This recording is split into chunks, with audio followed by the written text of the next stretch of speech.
Buenas noches, estudiantes. Bueno, buenos días, buenas tardes, ¿verdad? Dependiendo de la hora en que están viendo esta clase. El sábado no vamos a tener lecciones, por lo que van a tener que ver este video para poder hacer el trabajo que iba a ser el correspondiente al sábado. Por lo que, bueno, vamos a seguir por aquí una serie de pasos para realizar esta clase asincrónica. Lo primero que vamos a hacer es ver el contenido que tenemos para esta lección, que si vemos por aquí son definiciones fundamentales. Definiciones fundamentales que son la base de la electricidad. Y la electrónica se basa en las mismas leyes de la electricidad. Entonces, vamos a aprender acerca de las definiciones fundamentales. Y el primer concepto que vamos a ver es la definición de carga eléctrica. Es la base de toda la electricidad, la carga eléctrica. Para ello, el primer paso que vamos a realizar es abrir el folleto de Mister Electrónico. Entonces, este es el folleto de Mister Electrónico. Para abrirlo, les voy a recordar justamente dónde está. Entonces, se van a general, al canal general de Teams. Y aquí arriba yo puse ciertos archivos. Ustedes van a abrir el que se llama Mister Electrónico y lo pueden descargar, lo pueden tener en sus propias computadoras. Pero si ustedes no lo han descargado y lo quisieran leer desde aquí, pues vamos a revisar este contenido de Mister Electrónico. Entonces, tenemos el folleto de Mister Electrónico. Me gustaría que ustedes revisaran las primeras páginas. La página número 1, pues es la contraportada. La número 2 ya tiene el inventario, que justamente es el que yo los mandé a ustedes a comprar. Los puentes de alambre, recuérdense que al final son los jumpers y se pueden hacer con el cable de red o cable UTP. Conector de la batería, parlante, las resistencias de los valores que yo les pedí. Luego tenemos en la página número 3 los condensadores que pedí. Esto es un SCR. Luego vamos a ver qué significa la S, la C y la R. El potenciómetro, que por ahí ya ustedes tuvieron contacto con él. Los diodos LEDs. El circuito integrado 555, que no lo vimos en clase, pero van a tener mucho contacto con él. El diodo, transistores, que son de diferentes tipos, el PNP y el NPN, el pulsador, la fotocelda y los condensadores que sí son polarizados, los electrolíticos. Entonces, bueno, y por supuesto la protoboard. Aquí tenemos los componentes que vamos a utilizar. En la página número 4 tenemos este tema de materiales que habla un poquito acerca del cuidado y el buen uso que hay que darles. Me gustaría que lo leyeran en casa, tranquilos.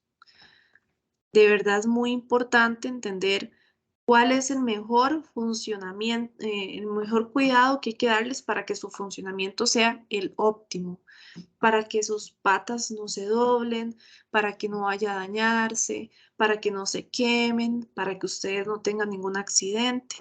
Entonces, por favor lo leen, vean que es cortito. Y en la página 5, pues vamos a tener posibles fallas. Ese sería el tema de la página 5, para buscar las fallas y poder tener posibles soluciones. Puede que se salga de esto, ¿verdad? Pero es muy importante que ustedes lean esta parte para que ustedes sepan qué hay aquí y para que cada vez que a ustedes les falla un proyectito, que sepan qué pasos hay que hacer para intentar encontrar una solución. Entonces, no lo vamos a leer todo aquí. ustedes lo leen con calma, es también corto, es pequeño lo que hay que leer, pero para que entiendan lo que van a encontrarse, es como hacer un conjunto de lista de checks, ¿verdad? Chequeos, que todo está bien. Cables y componentes ilustrados en los orificios de la protoboard equivocados. Si el transistor está conectado al revés, van a ver que tiene una posición a la hora de leer el numerito que tiene, ¿verdad? Entonces, por un lado sí se puede leer, por el otro no, y pues si se coloca al revés, no va a funcionar, porque no estamos colocando las patas donde es. Que el circuito integrado se ha instalado de manera al revés, igual, de manera incorrecta. Van a ver que tiene una posición adecuada porque él es simétrico, tiene 4 patas de un lado, 4 del otro. Entonces hay que fijarse bien cuál es el pin 1 para que ustedes pongan el pin 1 justamente donde yo pongo el pin 1. Que el LED esté al revés. Entonces si el LED tiene polaridad y si se coloca al revés no enciende. Entonces eso sería otro. Que el condensador electrolítico, bueno, eso sería el cheque, es condensador de cerámica que está mal instalado, que pusieron el incorrecto. En vez del que decía 113, pusieron el 104 o al revés. Que el electrolítico está al revés, ¿verdad? El electrolítico tiene polaridad. Entonces, o que también esté colocado en donde no corresponde. Y luego, eso sería como para saber que se hicieron interconexiones incorrectas. Tenemos otros pasos, como saber si la batería está dañada, o está descargada, o está muerta, si hay componentes dañados. Entonces, bueno, lo primero que se hace ahí es ver visualmente que todo esté con el color, ¿verdad?, que tiene que tener y la forma que tiene que tener. Y luego explican cómo se usa este folleto de Mister Electrónico.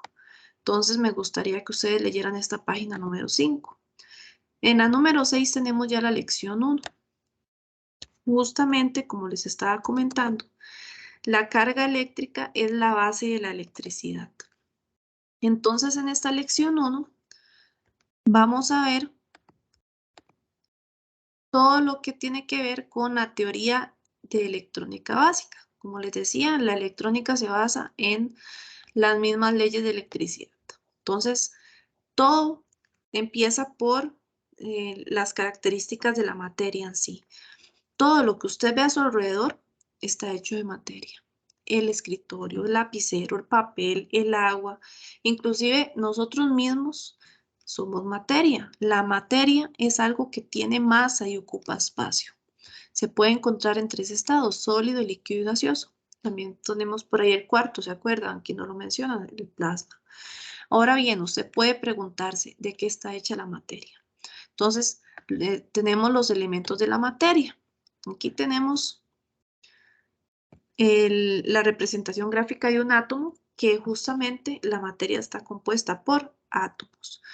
Entonces, la materia está compuesta por elementos o sustancias que se encuentran normalmente en el universo, tales como carbono, oxígeno, plata, oro, etc.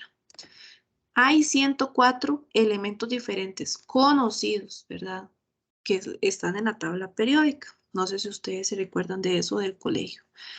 Entonces, existen esos elementos conocidos en el universo, cada día hay más, y la combinación de ellas en diferentes cantidades da origen a toda la materia. Entonces, tenemos los átomos. Cada uno de los 104 elementos de la materia está compuesto de átomos. Esto es un átomo, como les estaba diciendo. Esto justamente es un átomo de silicio, dice acá. Entonces, los átomos están compuestos por un núcleo y en ese núcleo van a haber protones y neutrones. Vean, los negritos serían los neutrones de este dibujo y los rojos serían los protones. Y en las órbitas, estas amarillas son órbitas, van a estar los electrones. Los electrones van a estar en órbita, van a estar moviéndose. En cambio, los neutrones y los protones están estáticos. Vamos a ver si aquí lo dice. Los átomos poseen un corazón central llamado núcleo, lleno de partículas cargadas positivamente, ¿verdad? más, positivamente es más, carga positiva, conocidos como protones, positivo, protones, y de partículas sin carga llamadas neutrones, no carga, neutrones. Entonces, bueno, neutra, ¿verdad? No más, no menos. Entonces vamos a hablar de los electrones. Los electrones rodeando el núcleo en las órbitas y en órbitas alrededor de este, o sea, del núcleo, están las partículas cargadas negativamente. Los electrones son negativos, llamados electrones. La diferencia importante entre los átomos es el número de electrones y protones que poseen. Esto es lo que hace que los elementos sean diferentes, justamente por esa cantidad de electrones que tiene. Entonces, esto es lo que hace que los elementos sean diferentes y, por ejemplo, el hidrógeno tiene un protón y un electrón, mientras que el oro tiene 79 protones y 79 electrones. Entonces vamos a tener el ejercicio número 1. El carbono, símbolo químico C, posee 6 protones en el núcleo y 6 electrones en las órbitas. Entonces, bueno, el ejercicio 1 es que dibuje un átomo de carbono e identifique sus partes. Entonces, sería básicamente, ¿verdad? Como en ese ejercicio que ustedes no lo hagan, no estoy pidiendo que lo hagan, pero este ejercicio sería llegar y hacer órbitas en donde hayan circulitos morados. ¿Cuántos? 6. Y aquí en esta parte de los neutrones y los protones, que los protones, o sea, los rojos serían los 6. Entonces uno lo que hace es hacer un circulito con un más cuando son protones y un circulito con un menos cuando son electrones. Y eso sería todo lo que tendrían que hacer sus estudiantes si ustedes utilizaran este folleto para dar clases. Los electrones y la corriente electrónica. Ahora puede decir usted, bien, entiendo que todo está hecho de átomos y que los átomos tienen protones y neutrones dentro del núcleo y electrones viajando alrededor de él en las órbitas. Pero, ¿qué tiene que ver esto con la electrónica? Entonces vamos a ver por qué es que yo les digo que es tan importante este tema de las cargas eléctricas. Por definición, la electrónica es la parte de la física que estudia el movimiento y el control de los electrones. Bueno, la electricidad en sí, ¿verdad? Aquí es porque Mr. Electrónicos, pues todo lo va a mencionar con base electrónica, pero la electricidad es la parte de la física que estudia el movimiento de electrones. Ese movimiento de electrones, como ustedes bien oyeron en la tarea 1, se llama corriente eléctrica. Como aquí dice corriente electrónica. Corriente eléctrica. La corriente electrónica es el movimiento de millones de electrones a través de un conductor, un cable. Cuando usted conecta una batería o pila a una bombilla, tal como se muestra en la figura 2, esta figurita de acá, la lámpara se ilumina puesto que la corriente eléctrica circula a través del bombillo. ¿Ok? Porque hay un circuito cerrado. Si un cable de esos no está bien conectado, no se nos enciende el bombillo. Si la batería no tiene carga, no se nos enciende el bombillo. Si el bombillo está quemado, no se nos enciende el bombillo, ¿verdad? Tiene que tener esas 3 características. Bueno, que estén correctamente conectados y que estén en buen estado los componentes. Entonces, la lámpara se ilumina debido a esa corriente eléctrica que circula. La batería tiene 2 polos o terminales. Uno negativo que tiene millones de electrones en exceso. Recuérdense que los electrones tenían un simbolito negativo, ¿se acuerdan? Protones, positivo, les dije. Neutrones, neutro. Entonces el electrón, si no es gallo, es gallina. El electrón es negativo. Si hay muchas cargas negativas, vamos a tener vamos a tener exceso de electrones y va a ser negativo. Imagínense como que emanara casi señales negativas, como un aura negativa. Cada electrón una aura negativa y entonces entre más hay, pues se hace grandísima esa aura negativa, ¿verdad? Para que ustedes imaginen esa parte negativa. Entonces, dice que en ese polo de la batería, el negativo, este negativo de acá, vamos a tener millones de electrones en exceso.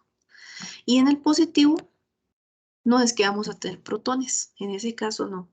Lo de los protones yo lo expliqué justamente porque es un componente importante de la materia. Pero en una batería lo que tenemos es movimiento de electrones.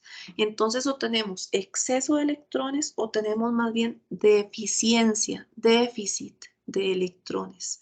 Entonces, si es positivo, es porque hay menos aura negativo, por decirlo así. El electrón siempre va a tener el aurito negativo, ¿verdad? Negro, imagínenselo, ¿verdad? Pero hay menos, entonces se queda aquí, hay menos electrones. Pero ese montón de electrones, entonces hace una aura, ¿verdad? Para que ustedes se lo imaginen, ¿verdad?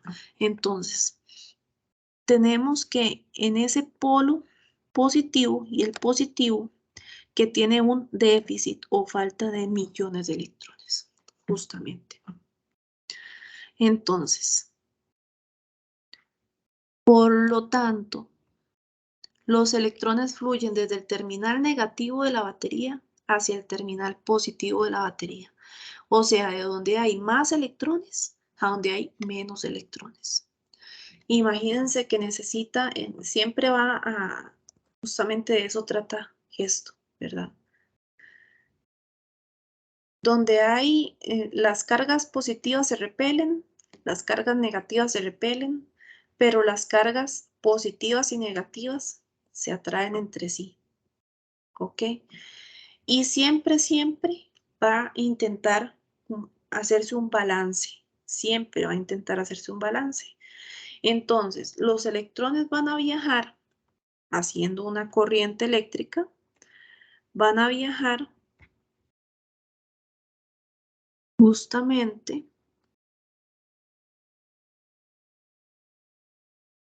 haciendo una corriente eléctrica y desde el punto donde hay menos electrones, digo, desde el punto donde hay más electrones al punto donde hay menos electrones, como si estuvieran buscando un camino libre para estar, como si estuvieran buscando donde hay un espacio donde pueden estar sin estar chocando, sin que hayan más electrones, ¿ok? Porque entre ellos, ellos están buscando un balance y al final, pues lo que está buscando la batería es ya no tener ese desnivel de electrones entre el polo positivo y el polo negativo, o sea, descargarse. Cuando ya está en un balance, está descargada, ya no va a producir más movimiento de electrones, justamente eso es lo que pasa.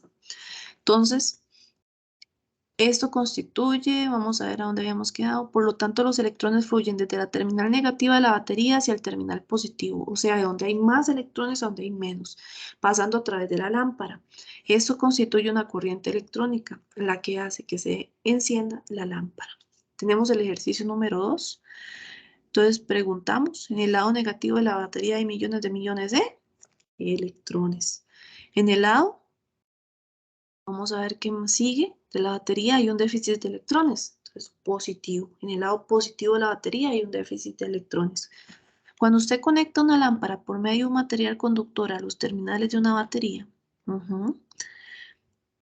los electrones fluirán desde el terminal, habíamos hablado que es del terminal negativo, al terminal positivo. ¿Ok?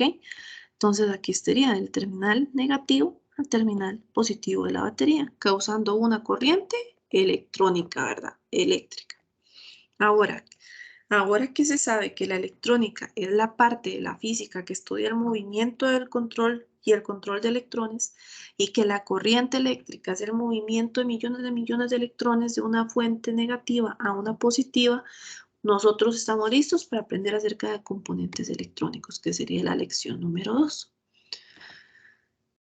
que sería la identificación de componentes electrónicos. Entonces, vamos a ver aquí un momentito qué más tenemos de carga eléctrica. Entonces, electrones, protones y neutrones. Las cargas positivas se repelen, las cargas negativas se repelen, las cargas positivas y negativas se atraen. Atracción y repulsión de cargas eléctricas se llama esto. Entonces tenemos que con el movimiento tenemos una corriente eléctrica, que es un flujo de electrones circulando ordenadamente. En este término T pasan por esta sección S, que es un círculo, es el cable, esto es un cable. Entonces, viéndolo desde la sección transversal, ¿verdad? Así lo vemos en rectángulo, justamente este rectángulo que está aquí. Rectángulo que está ahí. Pero si nosotros vemos el cable de frente, ¿verdad? Ya no el cable como está viéndolo de lado, sino de frente, donde salen los cablecitos. Si es un cable con cablecitos adentro, como es el de UTP, el de red, entonces ahí estarían los 8. Y si tenemos ya el cablecito pequeñito, pues lo que va a salir más bien es el punto de cobre. Si tenemos cables que son de hilos, ¿verdad? Y hilos metálicos, hilos de material conductor, más bien vamos a tener todos los hilitos. Entonces, viéndolo así, entonces, pasando por esa sección, en ese punto T, que es en ese segundo, en ese instante, vamos a tener una corriente eléctrica. En este caso, pues de 2 amperios. Y tenemos el símil hidráulico que nosotros habíamos visto en la tarea 1, que la corriente eléctrica equivale al agua que circula por una tubería. ¿Por qué? ¿Por qué hacemos un símil hidráulico? Porque la corriente eléctrica no se ve, no se siente, no es algo que ustedes puedan ir y que sus estudiantes puedan tener un contacto directo con ella. Y entonces cuesta más entender qué es una corriente eléctrica, pero todos los días desde bebés conocemos el agua. Siempre, toda nuestra vida hemos tenido contacto con el agua, con el tubo, con cerrar la llave, ya cuando uno está más grande, ¿verdad? Como niños y adolescentes, todavía mejor, ya podemos explicar bombas de agua y podemos explicar súper bien los tanques de agua y entonces ya podemos explicar que si están en una piscina y que si se van para el fondo de la piscina sienten en sus oídos una presión, que si están arriba, en la parte de la superficie del agua, de la piscina, no van a sentir esa presión en los oídos que si están en el fondo de la piscina. Y eso es una presión, eso después ellos tal vez no lo han notado, pero ya después cuando empiecen a ir a piscinas, a pozas, ¿verdad? Al mar, tal vez en algún momento tengan oportunidad de tener esa experiencia y decir, ah, mira, presión de agua, ¿verdad? Entonces, eso hace que vayan cambiando sus perspectivas por las cosas cotidianas que ellos y ellas viven, ¿verdad? Y entonces, pues sí, al estar en contacto con agua, con tuberías, es muchísimo más sencillo explicar la corriente eléctrica y explicar el voltaje. Entonces, pues existe el símil hidráulico y es mucho más sencillo explicar la corriente eléctrica con este símil hidráulico. Y pues la corriente eléctrica, antes que dije que no se ve, solamente quisiera también aclarar. Sí se ve cuando hay arcos eléctricos, como por ejemplo cuando una máquina falla y está ese chispero. Eso es corriente eléctrica al aire por unos segundos, ¿verdad? Hay veces que es tanta la corriente que está pasando entre dos puntos que se separan, que sí se ve ese arco azul, ¿verdad? Cuando en los transformadores hay un cortocircuito y explota y todo, ¿verdad? Se ve ese arco. Hay muchas fotos en internet acerca de ese arco de corriente eléctrica. Pero entonces, aparte de esos momentos y que son muy peligrosos, no vamos a ver la corriente eléctrica. Entonces existe la corriente continua y la corriente alterna.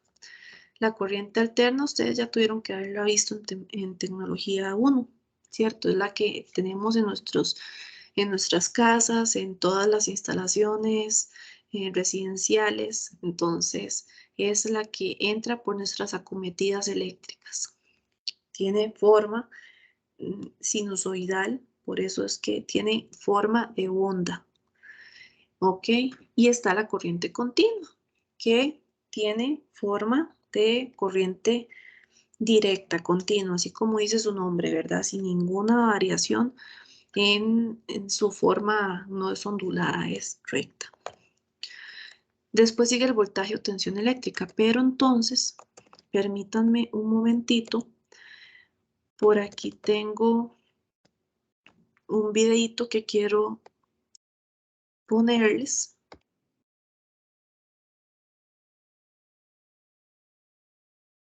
Alterna y continua. Si conoces una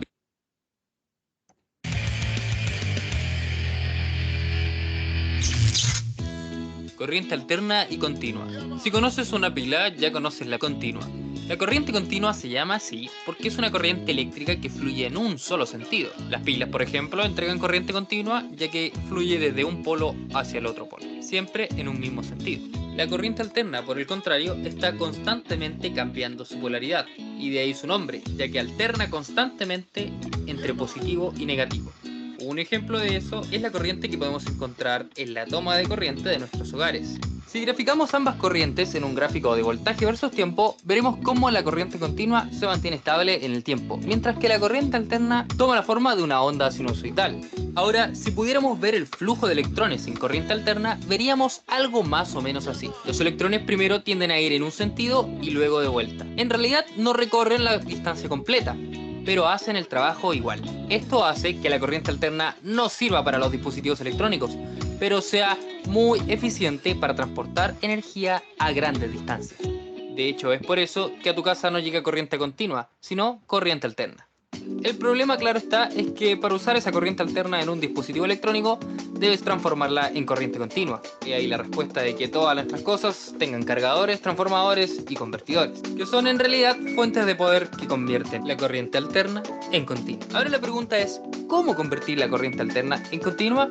O más aún, ¿la corriente continua en alterna? Bueno, esa es una respuesta.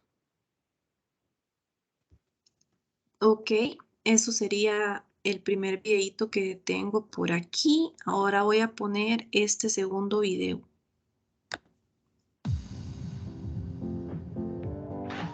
¿Qué,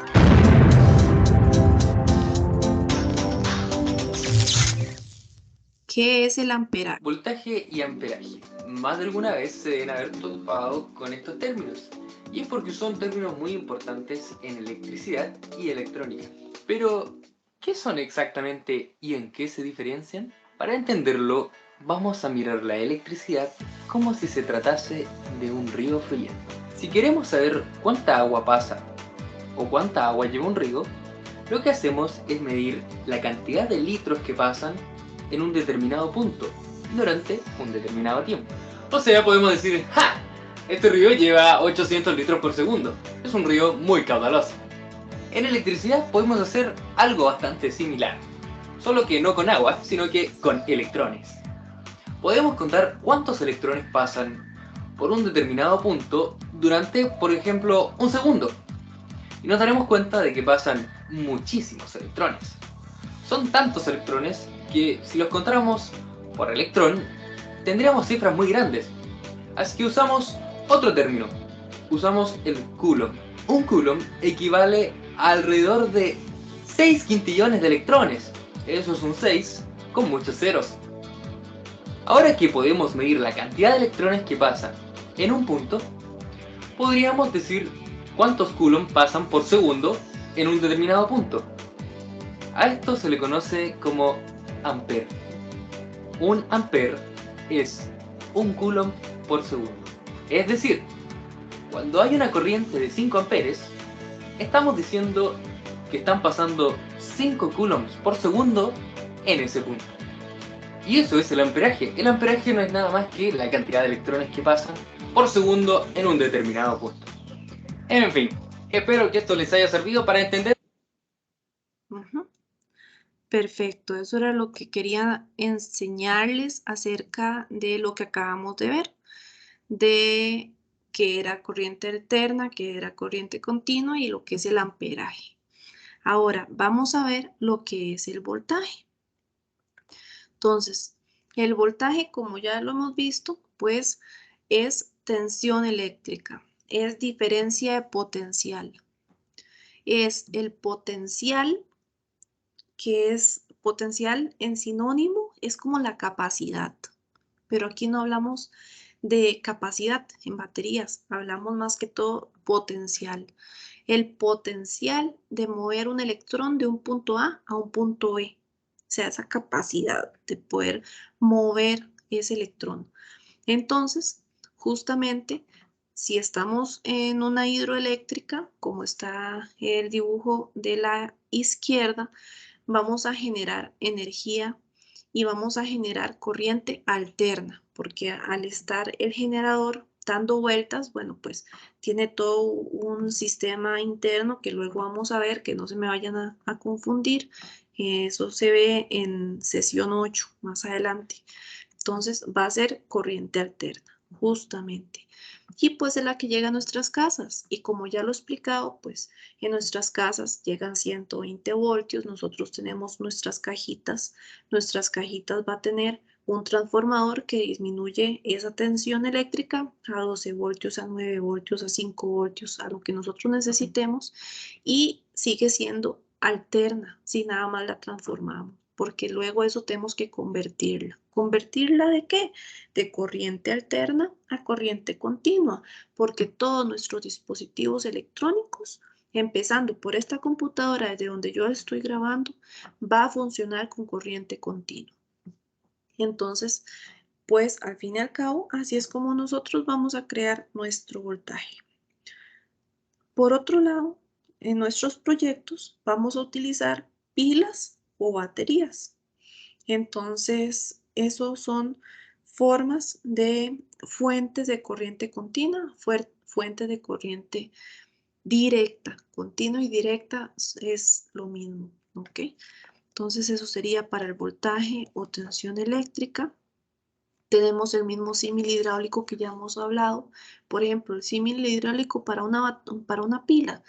La corriente eléctrica equivale al agua que circula por las tuberías desde el depósito de mayor nivel. ¿Se acuerdan que los electrones iban de donde había más cantidad de electrones a menos cantidad de electrones? De menos a más. Justamente eso es lo que está pasando con el agua. Tenemos una botella de Coca-Cola de 2 litros, llena hasta arriba el 90%, el 80%. Agarramos otra botella de Coca-Cola de 2 litros o de menos, lo que ustedes quieran, pero que tenga menos cantidad. Digamos que los mismos 2 litros. Vamos a tenerla a 20%, ¿verdad? Poquito a poquito. Agarramos, le hacemos un huequito a esas tapas que tienen agua, ¿verdad? Hasta puede ser una con un color de agua, otra con otro color de agua. Le hacemos un huequito a esas tapas, eso es un proyecto de escuela. Y agarramos y ponemos una manguerita saliendo de ambas. Y pues una misma manguerita que salga de una botella y que llegue a la otra botella y apretamos esa manguerita. Siempre está apretada, le podemos poner una prensa o algo que siempre la tenga apretada, ¿verdad? Entonces introducimos, la botella puede estar boca arriba para que no se nos riegue nada.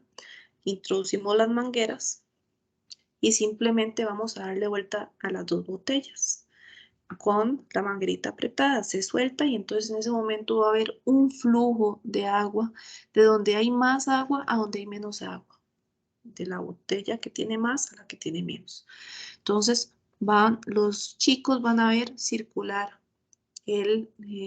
esa agua. Aquí puede haber decir un ventilador, ¿verdad? Hay unas hélices que se ve a dónde está circulando, se está moviendo justamente eso.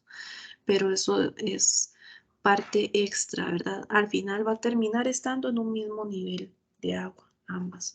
Y los colores pues se van a mezclar. Entonces, eso es lo que pasa justamente en una pila. Con un generador, lo mismo, ¿verdad? La tensión eléctrica equivale a la fuerza de presión que genera una bomba para hacer que el agua circule por las tuberías. Ok, entonces eso es lo que tengo para el voltaje. Entonces vamos a verlo aquí un momentito en este video.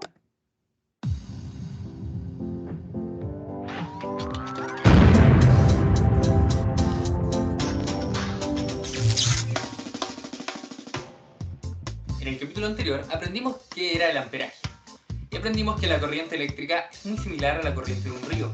En un río podemos contar la cantidad de litros de agua que están fluyendo.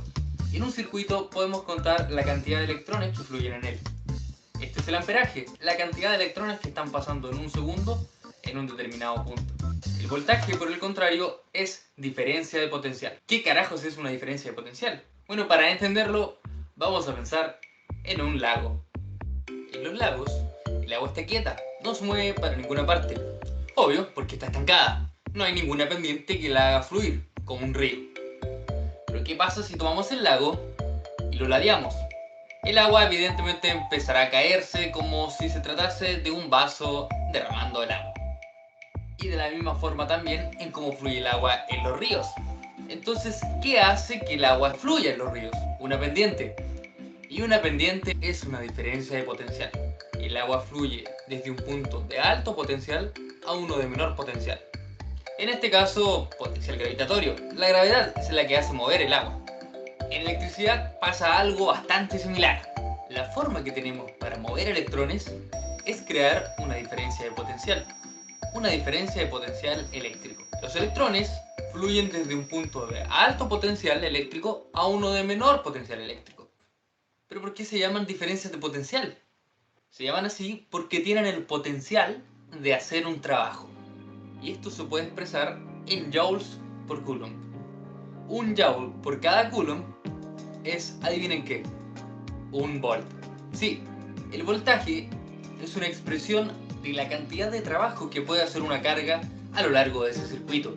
Es decir, cuando alguien dice que hay una diferencia de potencial de 10 volts en un circuito, está diciendo que un coulomb de carga en el punto de mayor potencial puede hacer 10 joules de trabajo más que un coulomb en el punto de menor potencial, o al final del circuito. Si miráramos el circuito como una manguera de agua, el voltaje sería la presión. Si hay mayor presión, podemos acarrear más agua. En electricidad, si hay mayor voltaje, podemos acarrear más electrones y por ende habrá mayor amperaje. ¿Pero qué provoca voltaje? ¿O por qué los electrones se cansan en el camino? Bueno, todas esas preguntas las responderemos en los próximos videos. Perfecto, ok. Ahora vamos a ver la resistencia eléctrica, que es la oposición que presenta un conductor al paso de la corriente eléctrica. Entendemos como resistencia eléctrica a todos aquellos obstáculos que impiden el libre movimiento de los electrones. Por aquí tenemos que también los cables tienen una resistencia eléctrica que va a depender del material por donde están pasando los electrones, no el externo, ¿verdad? El externo simplemente es un aislante. ¿Por qué? Porque el material interno va a tener una resistividad y la característica de la resistencia que va a ofrecer ese cable va a depender del material, de esa resistividad, si es cobre, si es plata, si es oro. Entonces, dependiendo de todo el material, ¿verdad? Que sea ese material conductor, así va a tener diferente resistencia. Y así es como también se hacen las resistencias eléctricas. Se hacen con diferentes materiales, diferentes características, diferentes, bueno, internamente, ¿verdad? Al final esto es lo que nosotros vemos, pero internamente diferentes grosores, diferentes áreas y longitudes. Y al fin y al cabo con eso es que se juega para hacer resistencias. Entonces, la resistencia depende de ese valor del material que se está haciendo, esa resistividad, la longitud que tiene a lo largo de ese pedazo que estamos viendo de lado, ¿verdad? Y el área que tiene por donde sale esa corriente eléctrica. Lo que antes hablábamos, de verdad, de cómo se ve en el área transversal, que es un círculo al fin y al cabo lo que vemos en ese cable. Entonces depende de eso, del grosor, del largo y del material. Y bueno, se puede representar en forma de esto que está aquí, que es como se ve visualmente, se puede representar, es una representación por medio de símbolos, símbolos eléctricos. Entonces, si tenemos aquí estos dos resistencias, sí, pues se puede escribir exactamente lo mismo aquí. Al fin y al cabo, aquí en este empalme que está aquí, este este toque de estaño que tiene ahí, esa soldadura, pues al fin y al cabo, pues es un cable que se está tocando, que ahí continúa el cable por un lado, continúa el otro cable por el otro, para que ustedes ya vayan de una vez viendo cómo se ve en la vida real, pero no podemos estar dibujando cada componente con todas sus características. Tenemos que dibujar el símbolo eléctrico, que al fin y al cabo eso es. No vamos a confundirnos por al final ver piquitos, ¿verdad? Estos piquitos es como se representa una resistencia. Resistencias hay muchos tipos en el mercado. Cada vez que se quema una resistencia, pues deja de calentar, deja de iluminar, como son los bombillos, como son las plantillas, ¿verdad? De cocinas que se calientan. Entonces, al fin y al cabo, cuando uno va a cambiarle la resistencia porque se quemó, pues tenemos todas estas marcas, tamaños, ¿verdad? Diferentes tipos. Para cada electrodoméstico vamos a tener un tipo de resistencia diferente. Entonces, por ejemplo, vean que en un sartén eléctrico tenemos que esto es lo que calienta. Esta es la resistencia, esto que está aquí como con un arco. ¿Lo notan? Justamente eso es lo que se calienta y pues al calentarse esa resistencia calienta toda la base y por ende pues también por dentro, por donde está el teflón, por donde vamos a poner nuestros huevitos, nuestro arrocito. Entonces, eso sería con base a un sartén eléctrico, pero igual una plancha de pelo va a tener esta forma que al final lo que se calienta es este rectángulo que ustedes pueden ver ahí. Tenemos una relación entre las variables, ajá, la ley de Ohm, pero antes de ver la ley de Ohm, me gustaría ver este otro video de resistencia eléctrica.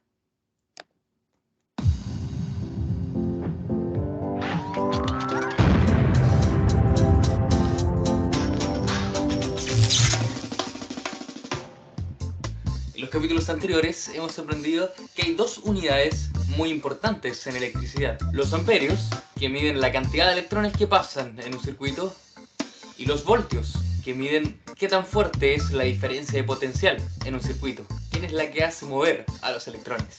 Pero nos falta un tercer integrante. Este tercer integrante es la resistencia.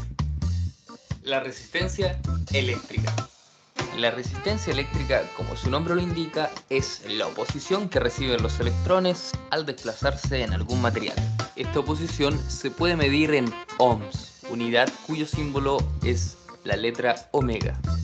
Los materiales que poseen una gran resistencia eléctrica se consideran aislantes, como los plásticos y las cerámicas, ya que ellos casi no conducen la electricidad. Por el contrario, los materiales que poseen una bajísima resistencia se consideran conductores, ya que permiten el libre flujo de los electrones. En este grupo podemos encontrar a la mayoría de los metales. Pero ¿qué hace que los materiales sean conductores o menos conductores? La resistencia de un cable, por ejemplo, depende de su grosor, de su largo, de la conductividad del material del que está hecho y de la temperatura. Los cables gruesos tienen menos resistencia que los cables delgados. Un cable más largo otorga más resistencia que un cable más corto. Y un conductor a mayor temperatura tiene más resistencia que un conductor a menor temperatura. Y finalmente, cada material tiene una determinada resistividad. Por ejemplo, el cobre ofrece mayor resistencia que la plata. Y la plata ofrece mayor resistencia que el oro.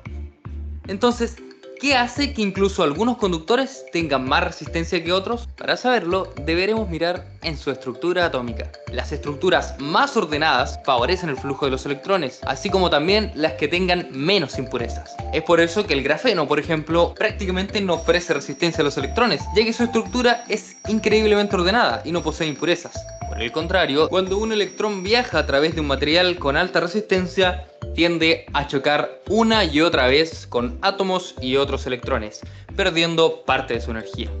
Esta energía se transfiere a los átomos, los cuales vibran con mayor fuerza, generando calor o incluso luz, como es el caso del tungsteno o del grafito. Si no me crees, ve el video donde yo mismo lo pruebo. Pero bueno, entonces, ¿Para qué diablos sirven las resistencias en los circuitos eléctricos? Si lo único que hacen es malgastar los electrones en forma de calor y algunas veces en luz. Bueno, porque la resistencia es la forma que tenemos para limitar y controlar el voltaje y la corriente eléctrica. Esto lo hacemos usando resistores, componentes electrónicos que crean una resistencia específica. El ejemplo más básico donde es útil una resistencia es, por ejemplo, cuando se quiere iluminar un LED.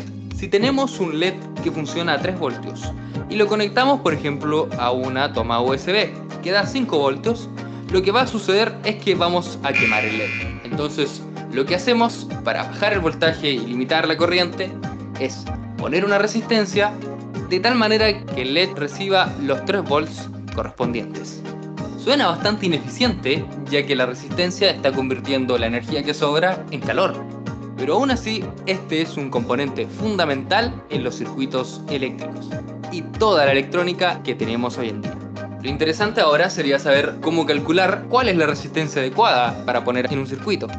Pero eso lo vamos a ver en el próximo video. Y lo van a ver conmigo también, entonces no se preocupen. Ok, eso sería lo que tenemos para resistencias. Ahora vamos a ver la relación entre las variables, la resistencia, el voltaje y la corriente. Tenemos diferentes nombres para mismas variables. Por ejemplo, la intensidad de corriente podemos llamarla solo corriente eléctrica. Podemos llamarla solo intensidad o podemos llamarla intensidad de corriente. Lo mismo pasa con la V, ¿verdad? La V mayúscula, que es de voltaje, podemos llamarla tensión eléctrica o podemos llamarla también diferencia de potencial. La resistencia sí es nada más llamada resistencia eléctrica, cualquiera de las dos, pero es el mismo componente. La intensidad de corriente está en amperios, esas son las unidades de la intensidad de corriente. La tensión eléctrica está en voltios, ¿verdad? El voltaje está en voltios y la resistencia eléctrica está en ohmios, que como decía Charlie, es una omega, una letra omega griega. El aparato de medida. Con un voltímetro se pueden medir todos, pero esa perillita que tiene el voltímetro, a veces algún botón, ¿verdad? Algún pulsador que va cambiando la funcionalidad en que uno puede medir. Entonces, uno puede medir diferentes magnitudes. Puede medir corriente, puede medir voltaje, puede medir resistencia. Entonces, dependiendo de la función en que tengamos nuestro multímetro, que se llama multímetro porque tiene múltiples tipos de mediciones internamente. Entonces, ese multímetro lo pasamos a medir amperios, amperímetro. Lo pasamos a medir voltios, voltímetro. O lo pasamos a medir ohmios, ohmímetro. Entonces, eso sería el nombre del aparato de medida que vamos a tener en ese momento, momentáneamente. Ahora, las resistencias pueden estar en serie, pueden estar en paralelo, pueden estar en mixto. Las resistencias en serie se ven así como agarraditas de la mano, simplemente soldadas entre ellas o con algún empalme, ¿verdad? Algún tipo de soldadura, tocándose con un colochito, ¿verdad? Para que se toquen. Pueden dibujarse así con crestas o pueden también dibujarse un rectángulo y pueden también ponerse en esta forma que es completamente un dibujo casi que, ¿verdad? Real en 2D de lo que es la resistencia. Pero imagínense lo que es estar dibujando aquí el código colores y todo esto es muy complicado. Entonces nosotros simplemente lo que hacemos es hacer crestitas o rectángulos. Generalmente yo hago crestitas. ¿Ok? Luego tenemos asociación o arreglos de resistencias. Simplemente lo que hacemos es saber cuánto es una resistencia equivalente o resistencia total. Qué sé yo, que tengamos 3 resistencias en serie, R1, R2, R3. La resistencia equivalente o resistencia total es R1 más R2 más R3. Si tenemos 4 más R4, si tenemos 5 más R5 y así sucesivamente. Un ejemplo, Tenemos una resistencia de 15 ohmios, otra resistencia de 25 ohmios y otra resistencia de 20 ohmios. 15 ohmios más 25 ohmios más 20 ohmios da 60 ohmios. Entonces, tener estas tres resistencias de esos valores puestas en serie es exactamente lo mismo que tener una sola resistencia de 60 ohmios colocada en vez de las tres. ¿Ok? Entonces, eso es lo que tendríamos que ver en resistencias asociadas en serie. Luego tenemos resistencias en paralelo. Igual, con crestitas, aquí está, están tocándose tanto de un lado como del otro lado. En ambos lados están tocándose ellas, como decir un cuadrado justamente. Entonces vean que este extremo de la resistencia R1 está tocando este extremo de la resistencia R2 y al otro lado de la resistencia R1 está tocándose con el otro lado de la resistencia R2. Entonces por eso están en paralelo, justamente. Y así sucesivamente con todas las resistencias que estén en paralelo. Entonces igual se pueden dibujar con crestitas, con rectángulos o en la vida real. Entonces tenemos también arreglos de resistencias 100% en paralelo, asociación de resistencias en paralelo. Entonces la fórmula es 1 dividido entre R total, o sea, resistencia equivalente, es igual a 1 entre R1 más 1 entre R2 más 1 entre R3 más todas las que tengamos, ¿verdad? Entonces vamos a ver un ejemplo donde ya no se pone la primera 1 entre R total, sino que simplemente se le da vuelta a todo al 100%. Y entonces va a quedar 1 dividido entre 1 entre R1 más 1 entre R2, van a ver cómo queda, así. En este ejemplo se ven una resistencia de 10 ohmios, otra resistencia de 20 ohmios y otra resistencia de 15 ohmios, pero esta vez están en paralelo. Entonces simplemente agarramos nuestra fórmula de resistencia total o resistencia equivalente y ponemos 1 dividido entre 1 entre 10 más 1 entre 20 más 1 entre 15 y eso nos da 4,6 ohmios.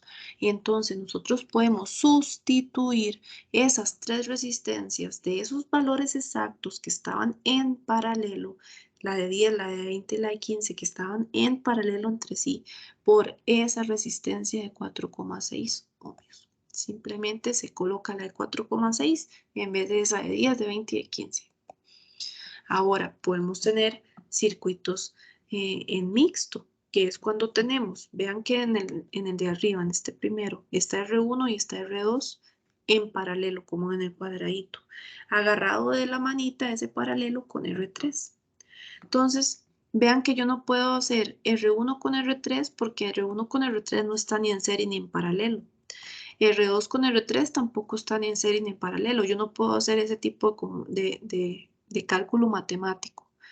Pero yo sí puedo hacer R1 con R2 que está en paralelo. Entonces, luego de hacer ese paralelo de R1 con R2, ya ese resultado que me quedó de ese paralelo, yo puedo hacerlo en serie con R3. Eso es un circuito mixto. Ahora vamos con el de abajo. R1 tampoco está ni en serie ni en paralelo con R3, porque vean que tenemos, que se me hizo el mouse. Espérense para ver un momentito, por aquí anda, ajá. Tenemos aquí esta rayita. Esta rayita hace que no esté ni en serie. Aquí sí están tocándose este lado de R1 con R3, pero vean que el extremo, este extremo de R1 está tocando R2, no está tocando R3, entonces no están en paralelo R1 con R3. R2 con R3 tampoco están en paralelo porque sí se están tocando este extremo, pero este otro, R3 no está tocando a R2 y R2 no está tocando R3, más bien R2 está tocando R1. Entonces, primero hacemos lo que sí tenemos. En este caso tenemos agarrados de la manita, es decir, en serie a R1 con R2. Entonces se hace ese R1 y R2, que es una suma. Y luego ya queda solo una resistencia equivalente ahí de ya el serie que hicimos. Y nos va a quedar el paralelo de ese resultado R1 con R2 junto con R3. Entonces, así terminamos de hacer ese circuito mixto. Luego lo vamos a ver con más calma, pero para que ustedes sepan qué es un circuito mixto y a qué me refiero con resolver ese circuito mixto. No hay una fórmula para resolver un circuito mixto, ¿verdad? Un arreglo de resistencias mixto, ni tampoco hay un procedimiento específico, más bien es ver qué es lo que hay e ir haciéndolo poco a poco. Luego sigue la potencia eléctrica, que es la multiplicación de la corriente eléctrica por el voltaje. Y tenemos un triangulito muy parecido al triángulo de la ley de Ohm. Potencia arriba y el voltaje y la corriente abajo. Por eso es que se multiplican, porque recuérdense que uno lo que hace es tapar justamente la magnitud que uno desea obtener. Si ustedes tapan P, van a tener abajo la multiplicación de corriente por voltaje. Si ustedes quisieran alguna otra magnitud, tapan a corriente, potencia entre voltaje, tapan voltaje, potencia entre corriente. Y la potencia es, bueno, se puede expresar visualmente y hasta táctilmente, ¿verdad? Con disipación de calor. Entonces, las resistencias, por ejemplo, van a ser más grandecitas cuando tienen una potencia más alta, o sea que soportan mayor potencia, que las más pequeñitas soportan menos potencia, se van a calentar muchísimo más rápido. Y así en todos los dispositivos electrónicos, los cargadores, todo lo que ya está funcionando, nuestras refrigeradoras, cocinas, licuadoras, lavadoras, refrigeradoras, no sé si ya lo dije, microondas, hornos, todo va a tener una potencia eléctrica, que de hecho se ve reflejada en el consumo de corriente eléctrica, porque al final el consumo es la cantidad de potencia eléctrica en un tiempo. Ese consumo, cuánto está encendido, o sea, eso es un tiempo, en cuánto está encendido. Entonces, en todas nuestras etiquetas de los electrodomésticos, en la parte de atrás, va a decir la potencia eléctrica que tiene. Todas están pegadas a 120 voltios, así podríamos saber cuánto es la corriente que necesita, ¿verdad? Es solamente como dato. Sabemos la potencia. Si está encendido, ¿verdad? Todo el rato, siempre, ¿verdad? O a veces por horas, por minutos, entonces uno puede saber cuánto tiempo está conectado. Ya eso es un consumo eléctrico.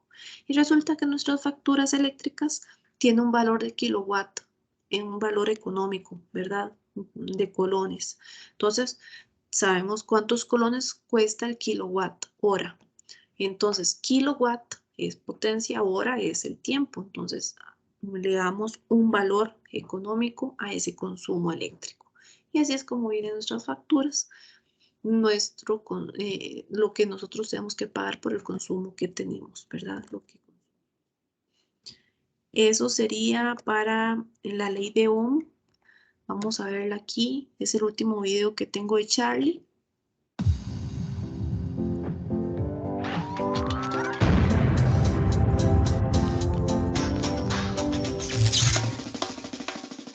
En capítulos anteriores de Charlie Explica, aprendimos que la corriente eléctrica se mide en amperios y que cada amperio representa la cantidad de electrones que fluye por segundo en un circuito.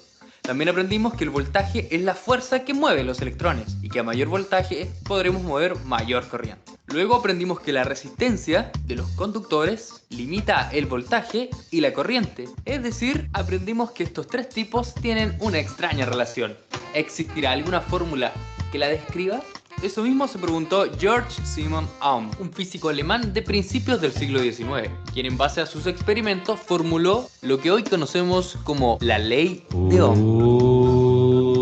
Una pequeña fórmula que describe de forma muy simple cómo se relacionan voltaje, corriente y resistencia. Esta simple igualdad nos está diciendo básicamente que para una misma resistencia, si el voltaje aumenta, el resultado de esta división será mayor. Por ende, la corriente también aumenta, tal como pasa en la vida real. Por el contrario, para un mismo voltaje, si la resistencia aumenta, el resultado de esta división será un número más pequeño. Por ende, la corriente disminuye. Exactamente lo que sucede en la vida real. Esta relación es muy útil, ya que nos permite obtener cualquiera de los integrantes conociendo a los otros dos. De aquí inferimos estas tres fórmulas, despejando voltaje, corriente o resistencia. Pero, ¿se han dado cuenta que en todas las fórmulas hay una I en vez de una C de corriente? Bueno, esto es porque la C suele utilizarse para representar los coulombs. ¿Qué son los coulombs? Eso ya lo expliqué en este otro video. Pero ¿por qué carajos se eligió una I? Bueno, se eligió una I refiriéndose a la intensidad de la corriente. un pequeño juego de palabras para no tener que usar la C de corriente. Como sea, en la ley de Ohm, la I representa la corriente en amperios, la R la resistencia en ohmios y la B el voltaje en voltios. Si bien la ley de Ohm fue un importantísimo aporte para describir cómo funciona la electricidad, la ley de Ohm no siempre se cumple. Y esto es básicamente porque no consideró otros integrantes de la electricidad que ya conoceremos. Quien sí los consideró este caballero, formulando lo que hoy conocemos como las leyes de Kirchhoff. Pero ahí no termina la historia. Los fenómenos eléctricos no pudieron ser completamente explicados hasta que llegara este otro caballero, quien unificó todos los fenómenos eléctricos y magnéticos en lo que hoy conocemos como las ecuaciones de Maxwell. Pero esas son historias para otro video. Por ahora... Bueno, ahí ya habríamos terminado lo de los videitos. Igual por ahí les voy a dejar los enlaces a ellos por si quieren darle una repasadita. Vamos a ver. Esos son justamente estos son los videos que íbamos a ver en la sesión 2. Una hora de grabación. Vamos a repasar un poquito más acerca de... Vamos a ver qué tenemos por aquí.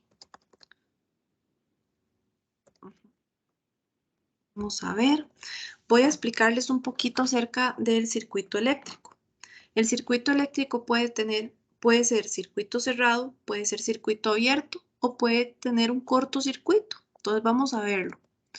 Si es un circuito cerrado, quiere decir que el camino entre el negativo de la batería y el positivo de la batería se cierra, se van a tocar, ¿verdad? No en cortocircuito porque no se tocan directamente, sino con componentes en medio, pero el retorno de electrones de un punto a otro es cerrado, como podemos ver aquí. Esto que está aquí abajo es un interruptor y este interruptor está cerrado, por eso los dos puntitos. Y hay un camino de electrones y se está encendiendo nuestro bombillo. Ahora, tenemos el circuito abierto, que simplemente nosotros tocamos ese interruptor. Aquí está abierto, ven que ahora no solamente están los dos puntitos, sino que está los dos puntitos, ¿verdad?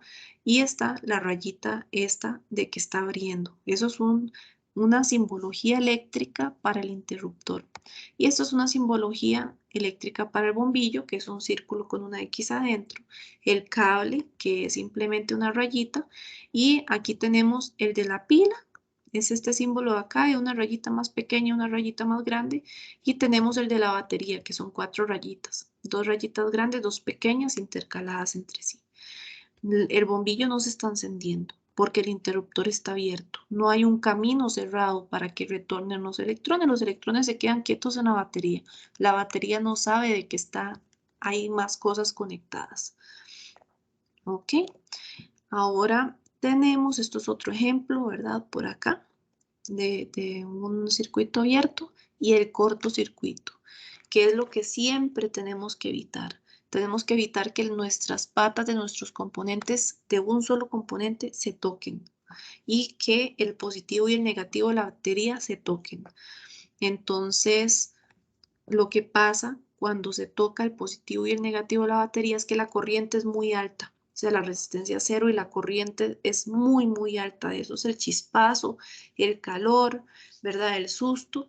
Entonces, no vamos a hacer cortocircuitos, se nos daña la batería, se nos calienta mucho y nos quema componentes. Entonces, vamos a evitar hacer cortocircuitos. Eso es un cortocircuito, que se toque el positivo y el negativo. Por supuesto que si en componentes también se están tocando las patas y ponemos la batería, pues se nos puede quemar el componente, ¿verdad? Porque es ahí donde tenemos un camino cerrado que puede hacer que se estén tocando el positivo y el negativo de la batería. Ahora tenemos elementos de un circuito. Como ya les explicaba, depende de la simbología eléctrica.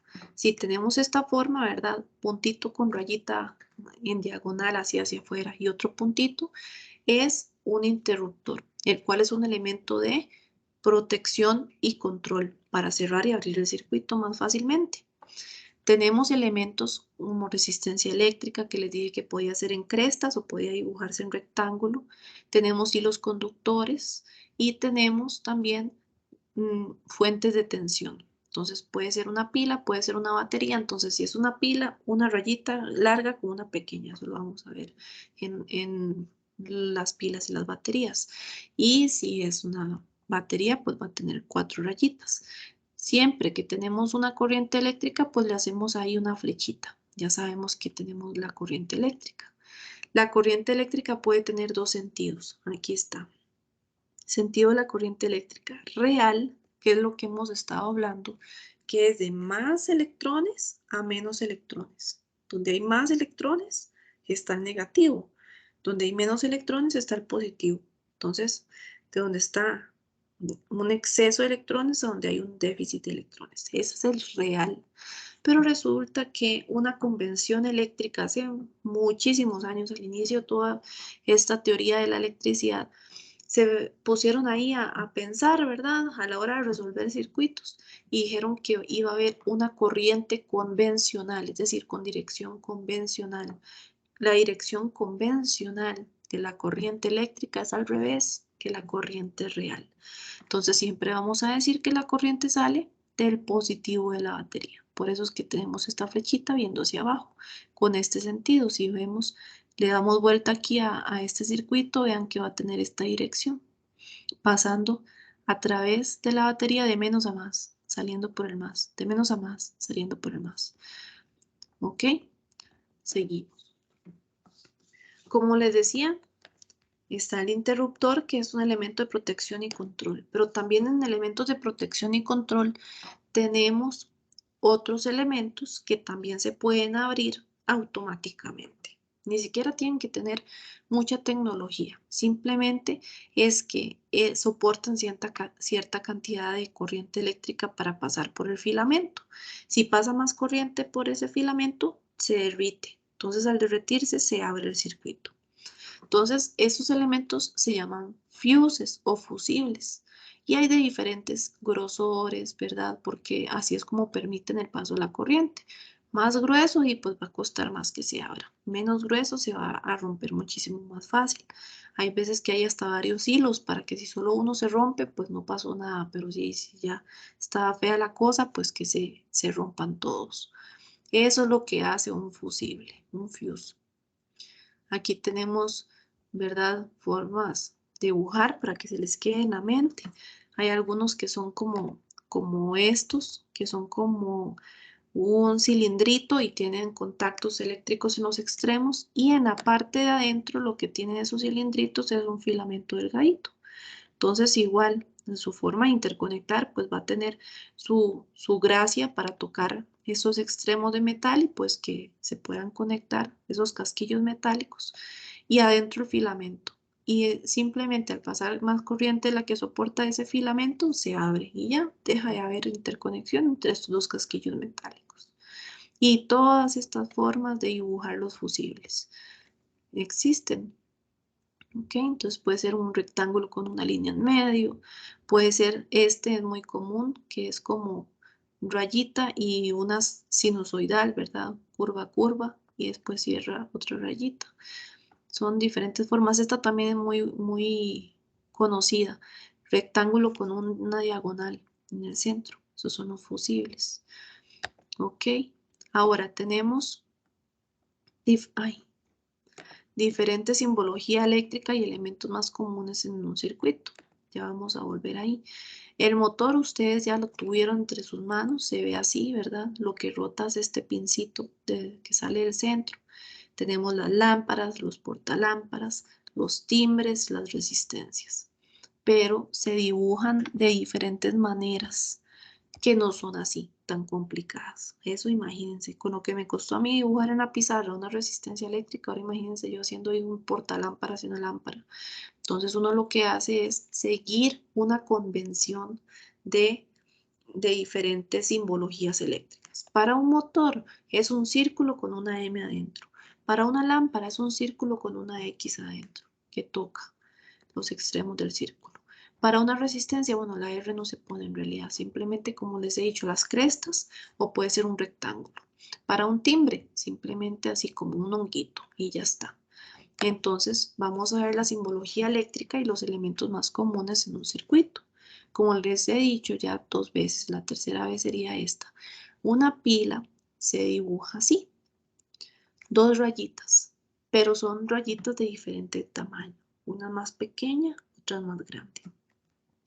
La más pequeña es la negativa, la más grande es la positiva. La lámpara es un círculo con una X, el motor es una M mayúscula entre un círculo. Cuando hay cruce de cables que no se están tocando entre ellos, se hace como un puentecito. Ahí de viaje se ve, uno dice, ah, esos cables no se están tocando. Pero si sí se están tocando, puede hacer uno lo siguiente, simplemente hacer el más, ¿verdad? Bueno, y se cruzaron y ya.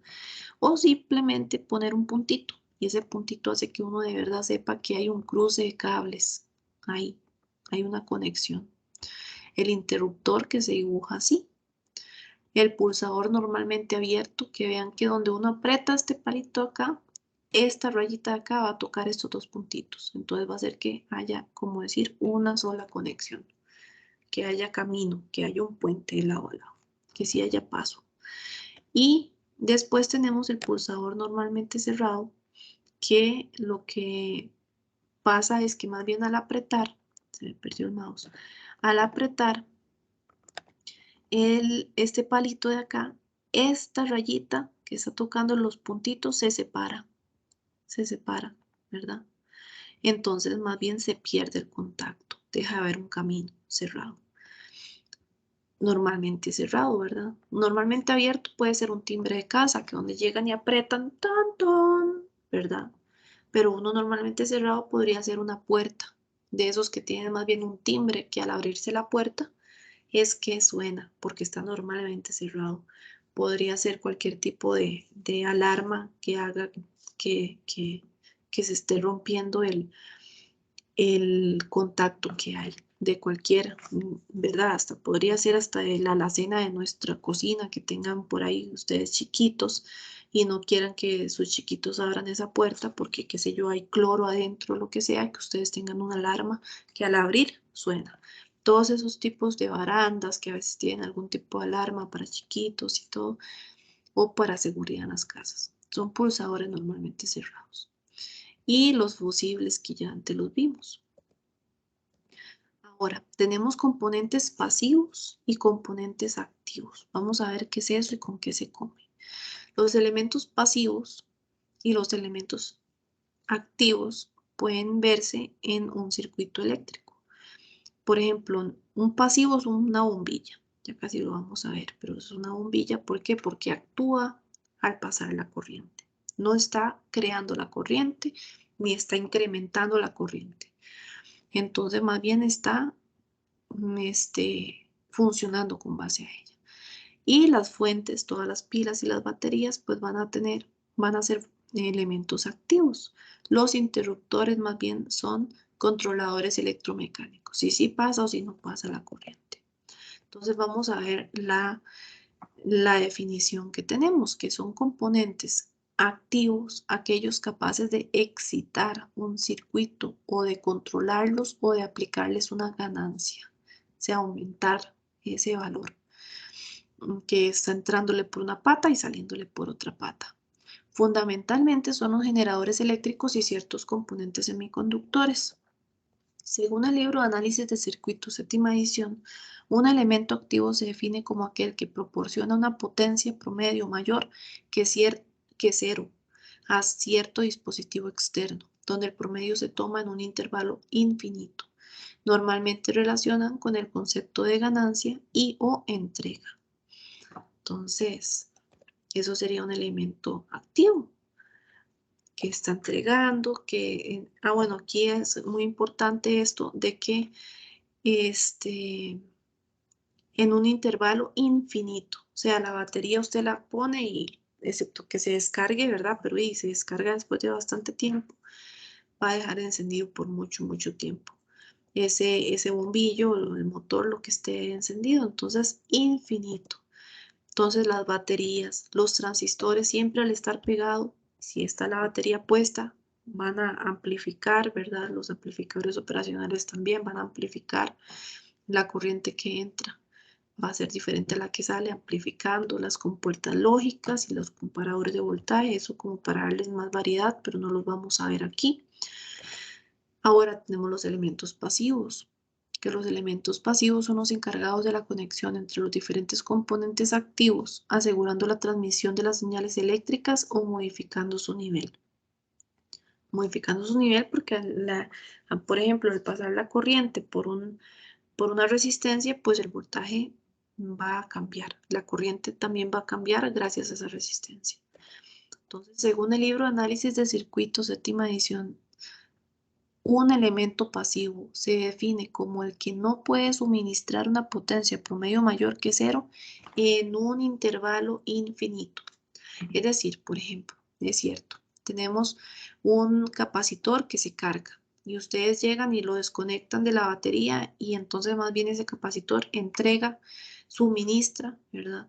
Esos electrones que tiene guardados, que entonces va a proporcionar electrones y una carga eléctrica que tenía guardada a esos elementos, a esos componentes, pero se descarga, ¿verdad? Es finito, no es infinito. Llega ahí 1 segundo, 2 segundos, qué sé yo, en el mayor de los casos, que sea un supercapacitor, qué sé yo, minuto, 5 minutos, ¿verdad? Todavía más tiempo.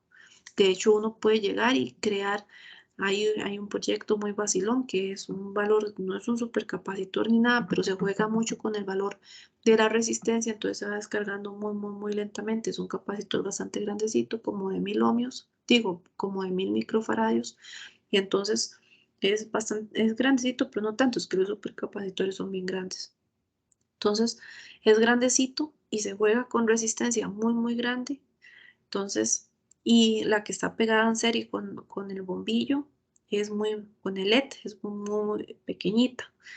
Y la que está pegada al capacitor es muy grande. Entonces resulta que se va descargando muy lentamente y va entregando como lo exacto para que se encienda ese bombillo. Y es un bombillo, un foco que se hace de muy larga duración, bajo costo, y un proyecto muy básico, pero a pesar, lo que les quiero decir es que es un ejemplo que dura bastante, puede durar horas, justamente por eso me acordé de decirlo, pero a pesar de que dura bastante, es finito, llega a descargarse y no es tanto como una batería. Entonces, un capacitor va a ser pasivo. Entonces, como componentes electrónicos pasivos, vamos a tener capacitores o condensadores, las resistencias que también se llaman resistores, inductores o bobinas, potenciómetros, transformadores, diodos, zumbadores o bocinas, fusibles. Ahora, el último concepto de esta diapositiva es la malla, el nodo y las ramas eléctricas. La malla eléctrica es el camino cerrado de un circuito eléctrico. Vean aquí, en este dibujo de este circuito que está por aquí, no encuentro un mouse.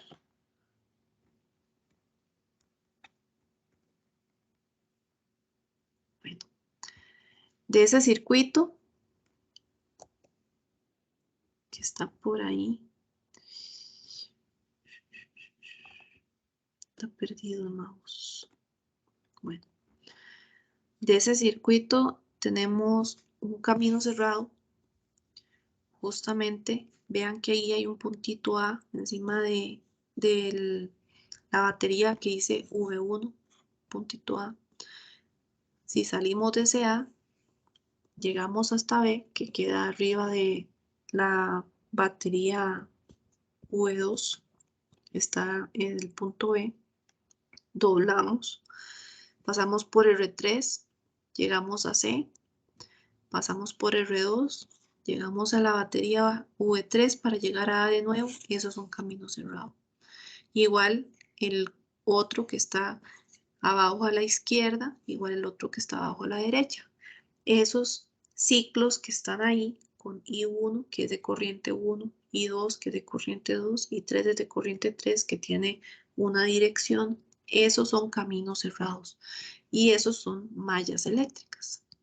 En este caso tenemos malla 1, malla 2, malla 3, malla 4. Vean, todos son como caminos cerrados. Entonces, para que ustedes ejemplifiquen y entiendan qué es una malla. Vemos esta práctica. ¿Cuántas mallas hay en este circuito?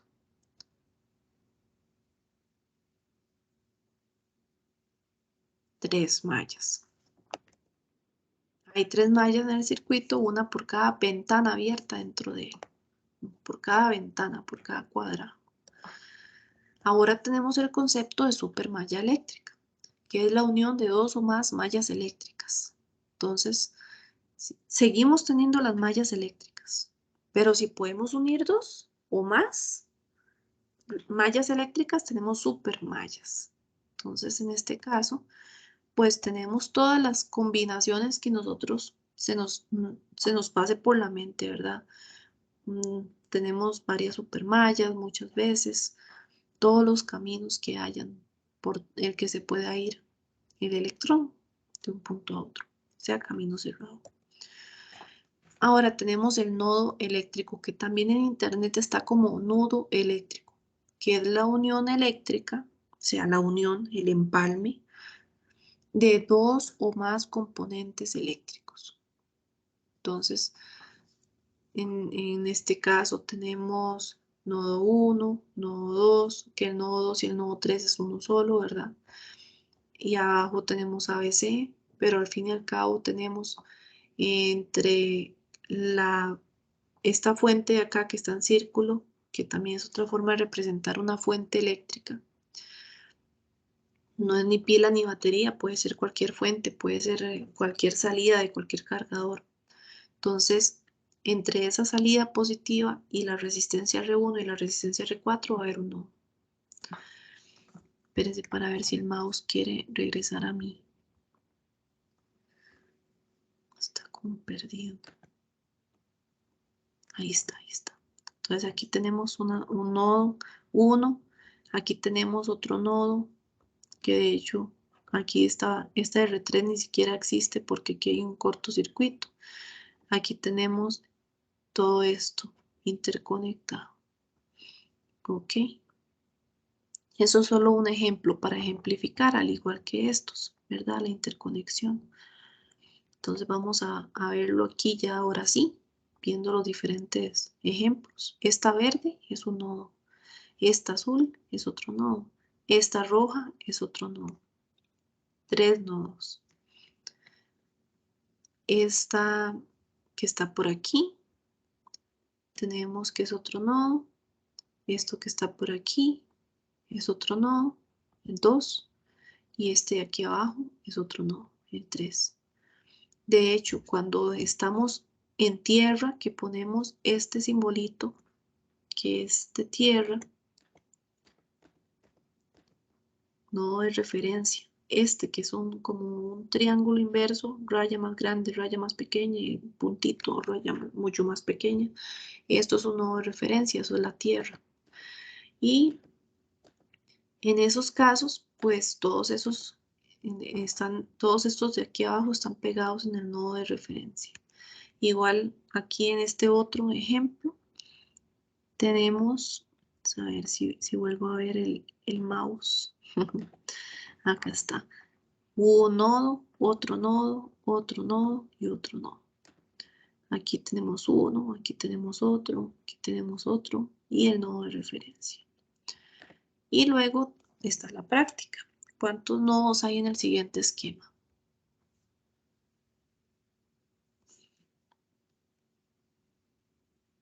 4 nodos. Hay 4 nodos en ese circuito. El morado es bueno, vamos a empezar en ese orden. En el nodo de referencia, el anaranjado. El anaranjado es el 1, el morado es el 2, el rosado es el 3, entre R1, R2 y R3. Y el cuarto nodo es entre R2, R4 y R5. Y ahí explica cuáles son cuáles. Y vamos con un concepto, el último que vamos a ver ahorita, que es el de rama eléctrica, que es el camino existente entre 2 nodos eléctricos. Las ramas son las conexiones entre los nodos. Una rama es un elemento, resistencia, capacitor, batería. El número de ramas de un circuito es igual al número de elementos. Si la corriente es la misma rama. Entonces aquí de hecho son dos diferentes conceptos los que yo encontré en internet acerca de las ramas eléctricas y en fuentes confiables. Entonces, yo les voy a enseñar a ustedes el que a mí me sirve, el que a mí me enseñaron, el que yo entiendo, o sea, el que tiene sentido porque el otro no tiene lógica. Del por qué, ¿verdad? Cuando hablamos de una malla, hablamos de un camino cerrado y es importante a veces hasta para algunas ecuaciones matemáticas, para entender por dónde está pasando la corriente, para entender muchas cosas, igual que los nodos, los empalmes, para saber si están en serie, en paralelo, son cosas importantes. La rama también tiene que ser importante, no solamente decir, así sí es la cantidad de componentes que tiene. Entonces, si tiene entre todos, ¿verdad? 3 componentes, 3 ramas, no me parece eso. Entonces, les voy a explicar cuáles son las dos teorías y cuál es la que a mí me enseñaron y tiene sentido y la otra. Uno es mi teoría, que es el camino entre dos nodos. Si sabemos que es un nodo, ya sabemos que es una rama. El camino entre dos nodos diferentes. Y la corriente es la misma por esa rama. ¿Ok? Entonces, si entre esos dos nodos hay un camino, entre esos dos nodos va a existir una rama y un solo camino, por lo tanto va a pasar la misma corriente por toda esa rama. Esa es mi teoría. La otra teoría es que una rama es un elemento. Resistencia, capacitor, batería. Entonces que el número de ramas de un circuito es igual al número de elementos. ¿Y eso para qué te sirve? Pero igual quería explicárselos, al igual que les explico que existe el nodo y existe el nudo. A mí me enseñaron que se llamaba nodo eléctrico, pero en internet está nodo eléctrico. Entonces, por ejemplo, vean esto. Esta que está aquí a colores, la de arriba. Vamos a ver si vuelvo a ver el mouse.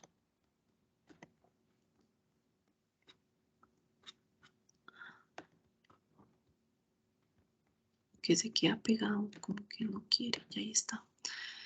Esto es una rama, esto rosado. Y vean que está pasando por dos componentes, por esta resistencia y esta batería. Pero es un solo camino entre este nodo y este nodo. ¿Ok? Luego tenemos este otro camino. Aquí se divide la corriente. Entonces nada más tenemos una rama acá, otra rama acá pasando por R5, otra rama acá pasando por R3. Esta rama de acá que pasa por la batería V1 y esta rama de acá que pasa por R4. ¿Ok? La corriente de esta rosada es la misma por R1 por V3. Esta, bueno, sé que lo hicieron con el mismo color, pero son 3 ramas diferentes. Esta corriente se va a dividir, bueno, se va a sumar con esta de R3 y se va a venir para acá, para R5. Ya esta más esta es igual a esta. Entonces aquí tenemos 1, 2, 3, 4, 5, 6 ramas. Vean esta de acá. Todo esto es una sola rama. Esta del centro es otra rama y toda esta es otra rama. ¿Ok? Entonces, tenemos 3 ramas. Vamos a ver cuántas ramas, según mi teoría, hay en este esquema.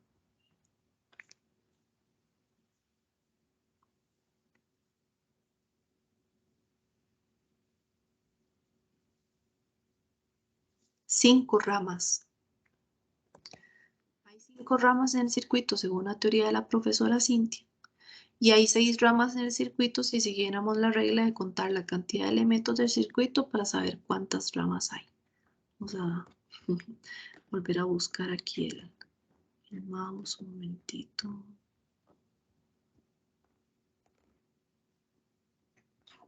Ahí está. Vean. Una, según mi teoría, 1, 2, 3, 4, 5. Ahora vamos a ver 1, 2, 3, 4, 5, 6. ¿Ven? Ok. Ah, bueno, quedaba este otro, pero ya es cortito. Componentes discretos y componentes integrados. Es sencillo este tema. Los componentes discretos es cuando son un solo componente pasivo o activo. Solo uno, o sea, es un capacitor, es un regulador. Bueno, los reguladores por dentro tienen otras cosas. Es un resistor, es un inductor, es un potenciómetro, es una batería. Esos son componentes discretos. No tiene nada más por dentro que su misma configuración que hace que sea un capacitor o que hace que sea una resistencia. Y los componentes integrados tienen diferentes componentes discretos completamente integrados en un solo componente. Entonces ustedes ven estas arañitas de ahí con diferentes patas, pero internamente tienen otros componentes discretos adentro. Son así pequeñitos y todo, pero tienen sus componentes, sus amplificadores operacionales, sus transistores, sus resistencias, sus capacitores, todo. Entonces son componentes integrados. Eso sería lo que tenemos para esta clase. Vamos a ver. Hora y media. En realidad ya hasta vimos cuáles son vimos estos videos, que era algo que les iba a dejar para que ustedes vieran. Leímos la lección 1 de Mr. Electrónico. Luego la lección 2, por si pueden echarle una leidita. Viene aquí todos los componentes. Vamos a verlo en una presentación. Pero entonces en esta página 8 tenemos, para que ustedes sepan que ahí está y que siempre va a estar, de Mr. Electrónico, los componentes con el nombre, símbolo y la función.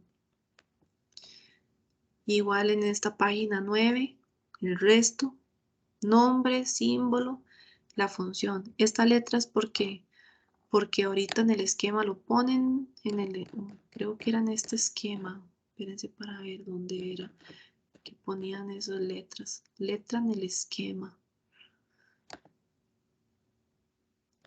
Sí, no sé a qué se refieren. Entonces, para que sepan que ahí está.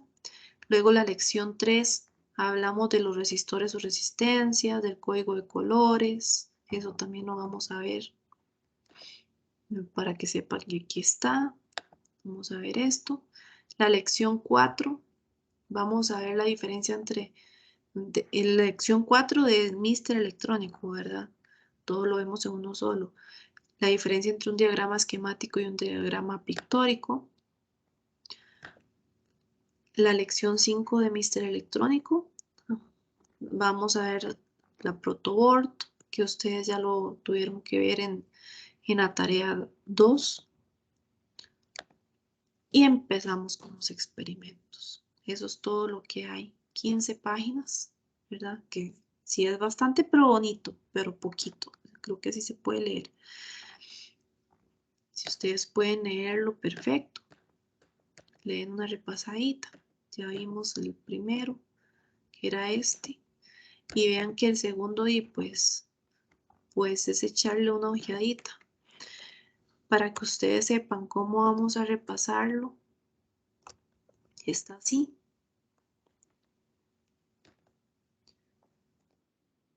Simbología electrónica, los elementos de un circuito electrónico, baterías y su efecto químico y la diferencia entre una pila y una batería. Entonces tenemos la simbología electrónica, que existen elementos con polaridad y sin polaridad, diferentes características en la simbología. Vamos a ver cómo saber qué tipos son con solo ver la simbología. Empezamos a ver las resistencias o resistores, que está en el Mr. Electrónico, ¿verdad? Entonces vamos a repasar un poquito de esto que dice en el Mr. Electrónico. El código de colores, lo vamos a explicar, cómo leerlo. El código de colores para 4 bandas, el código de colores para 5 bandas, el código de colores para 6 bandas. el resumen para que ustedes lo tengan ahí. Números abreviados, ¿verdad? Los prefijos, el uso de los prefijos. Vamos a hacer esos ejercicios. Luego vemos la resistencia variable o potenciómetro. Lo explico un poquito más. La fotocelda, fotoresistor o fotoresistencia. El capacitor o condensador de cerámica con el símbolo, ¿verdad? Lectura del capacitor cerámico. El condensador electrolítico con sus símbolos. La lectura del capacitor electrolítico. El circuito integrado 555, que también se llama timer 555 o temporizador 555. Cómo se ve, cómo saber cuál es la pata 1. El diodo rectificador tiene una rayita, entonces así es como sabemos para dónde posicionarlo, porque sí tiene polaridad. El diodo emisor de luz, que también tiene polaridad, también tiene una parte donde uno puede saber cuál es el negativo y el positivo. Aquí está explicado, lo vamos a ver. Luego vamos a ver el switch o interruptor y el pulsador, que así es como se ven en la vida real. Y el pulsador que venden muy comúnmente lo venden de 4 patas, entonces para ver, y también están normalmente cerrados, normalmente abierto. Los transistores, que en nuestro caso vamos a usar los BJT, cómo leerlos, cómo posicionarlos, las patas que tiene 3, cómo se llaman, los diferentes encapsulados. Luego el tiristor o rectificador controlable de silicio, que de ahí viene la SCR. La S sería silis, la C sería controller y la R sería el rectifier. Entonces, y por ahí vamos a ver las 3 patas que tiene, qué significan, que si pueden ver es como un diodo pero con un gate. Y el triac, que es solo para corriente alterna, vamos a verlo. Luego vemos la pila y la batería, la pila o la batería, ¿verdad? ¿Cuál es cuál? Convirtiendo energía química en energía eléctrica, el efecto químico que tiene, el electrolito, el cátodo, el ánodo, los electrodos, todo eso. La diferencia entre una pila y una batería, porque se diferencian entre ellas. Vamos a ver esas diferencias. Cuadro comparativo. De ahí en adelante nunca se les va a olvidar nunca la diferencia entre una pila y una batería. Un poco de historia y de funcionamiento. Esto es lo que viene ahí acerca de lo que ya vimos de la pila y la batería. Lo que vimos del flujo convencional de la corriente y el flujo real de la corriente. Motor, los buses, canal central, pistas, cómo interconectar, cómo se ve por debajo. La diferencia entre el diagrama esquemático, por aquí sería qué es, cómo leerlo, cómo saber interpretarlo, ¿verdad? Esto es muy importante para las tareas 4, 5, 6 que ya se vienen después. No, de hecho, 5, 6, 7, tareas más adelante. El diagrama pictórico que viene en el Mister Electrónico, ya se los enseño. Los diagramas pictóricos, cómo vienen. Entonces, para que sepan que es un diagrama. Pasar de uno a otro. Unos ejercicios para saber identificar componentes. Y eso sería lo que vamos a tener para la siguiente lección. Para la lección 4. Pero les dije que si podían repasar porque muchos de esto y así van a entender un poco más. La lección 3, vean que aquí está lo de los resistores y resistencias. La lección 4, diagrama esquemático y diagrama pictórico. La lección 5, la protoboard. Y en el experimento 1 siempre vienen 2 páginas en los experimentos. En el experimento 1, por ejemplo, vamos a ver propósito, resultados, explicación de funcionamiento. Y en la página 2, procedimiento de qué hacer. Y viene el diagrama esquemático y el diagrama pictórico, los componentes básicos. Y así van a ver siempre en todos los experimentos.